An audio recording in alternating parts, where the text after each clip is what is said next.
అందరికీ నమస్తే అండి. ఈ వీడియో చేయడానికి గల ముఖ్య కారణం భారతదేశం ఒక గొప్ప అచీవ్మెంట్ని సాధించింది. మోదీ ప్రభుత్వ హయాంలో ఈ గొప్ప అచీవ్మెంట్ అయితే సాధ్యమైందని చెప్పడానికి మాత్రమే.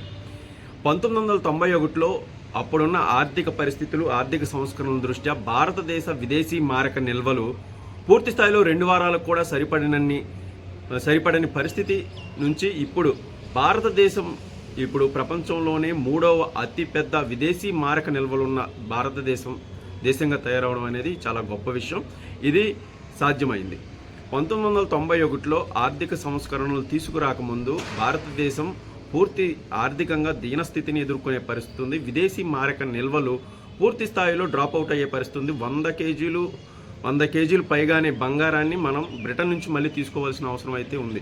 అది 100 కేజీలు అని కొందరంటారు, టన్నుకు పైగాని కొందరంటారు. దీని మీద విభిన్నమైన వాదనలు ఉన్నప్పటికీ అప్పటి పరిస్థితి అది. ఇప్పుడు ప్రస్తుతం 2024 వచ్చేసరికి భారతదేశం స్విట్జర్లాండ్ను దాటి 3వ అతిపెద్ద విదేశీ మారక నిల్వలు ఉన్న దేశంగా తయారైంది. దీనికి తీసుకొచ్చిన ఆర్థిక సంస్కరణలు, అలాగే విదేశీ పెట్టుబడులు, భారీగా వస్తున్న పారిశ్రామిక విప్లవం, అలాగే అభివృద్ధి బాట మోదీ గవర్నమెంట్లో అని చెప్పొచ్చు.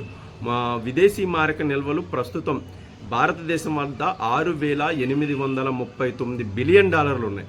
ఇది చాలా అధికం అంటే ప్రతి దేశానికి 6 నెలలకు సరిపడా విదేశీ మారక నిల్వలు ఉండాలి. IMF నిబంధనల ప్రకారం ప్రతి 6 నెలలకు సరిపడా, అంటే ఎలాంటి విదేశంలో కానీ ప్రపంచంలో కానీ ఎలాంటి విపత్కర పరిస్థితి వచ్చినప్పటికీ మన భారతదేశం సస్టైన్ అవ్వడానికి అవసరమైనటువంటి విదేశీ మారక నిల్వలు అయితే మనం సంపాదించుకోగలిగాం. చాలా సంవత్సరాలకి ఈ అచీవ్మెంట్ అయితే మనకు సాధ్యమైంది. విదేశీ మారక నిల్వలు, విదేశీ మారక ద్రవ్యం అంటే కరెన్సీతో పాటు విదేశాల్లో ఉన్న అసెట్స్, ఆస్తులను, అలాగే బంగారం నిల్వలను, అలాగే IMF ఇచ్చే డ్రాఫ్ట్స్ను, అలాగే IMF ఇచ్చే ర్యాంకింగ్స్ను బట్టి మన పరిస్థితి అయితే ఆధారపడి ఉంటుంది. మన దగ్గర ప్రస్తుతం అమెరికన్ డాలర్తో పాటు పౌండ్స్, యూరో, అలాగే యోన్స్ కూడా ఎక్కువగా ఉన్నట్లు తెలుస్తుంది. ఇవి $533 బిలియన్ ఉన్నట్లు తెలుస్తుంది. అంటే నగదు మాత్రమే.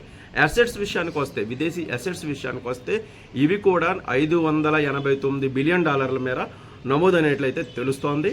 ఇంత భారీ స్థాయిలో ఎప్పుడు కూడా విదేశీ మారక నిల్వలు ఎప్పుడు మన దగ్గర లేవు. అలాగే డ్రాఫ్ట్స్ రూపంలో కూడా సుమారుగా 18 బిలియన్ వరకు డ్రాఫ్ట్స్ రూపంలో, IMF డ్రాఫ్ట్స్ రూపంలో ఉన్నట్టయితే తెలుస్తోంది. ఇలాగే మొత్తం అన్ని అసెట్స్ని ఎలా కొలుస్తారంటే 683 అసెట్స్ రూపంలో, విదేశీ మారక నిల్వల అసెట్స్ రూపంలో 683 విభిన్నమైన, ఇప్పుడు మనం చెప్పుకున్నట్లు నగదు, బంగారం, అలాగే డ్రాఫ్ట్సింగ్స్, ఇవన్నీ దీనికి 683 రకాలుగా విభిన్న పద్ధతుల్లో విదేశీ మారక నిల్వలను అయితే కొలుస్తారు. ఇలాంటి అచీవ్మెంట్ అయితే మనకు ఎప్పుడూ అవ్వలేదు.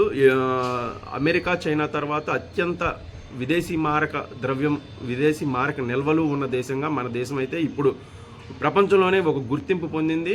దీనివల్ల ఏమవుతుంది, విదేశీ మారక నిల్వలు పెరగడం వల్ల ఏమవుతుంది, మనకు వచ్చే లాభం ఏంటంటే భారతదేశం యొక్క ప్రతిష్ట ప్రపంచ దేశాల్లో పెరుగుతుంది.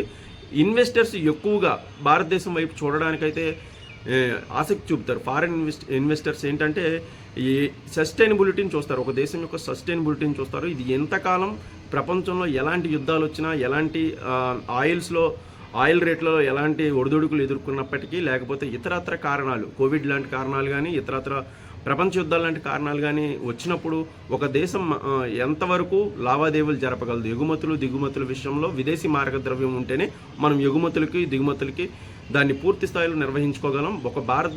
ఒక దేశం పూర్తిగా వాషౌట్ అయిపోవడానికి కానీ, పూర్తిగా స్లీప్ అయిపోవడానికి కానీ ఈ విదేశీ మారక నిల్వలు అనేవి చాలా ఉపయోగపడతాయి. భారతదేశం వద్ద ఉన్న ప్రస్తుతం ఉన్న విదేశీ మారక ద్రవ్యంతో సుమారుగా సంవత్సరం నుంచి సంవత్సరంన్నర పాటు సస్టైనబిలిటీ అయ్యే అవకాశం ఉందని అయితే చెప్తున్నారు.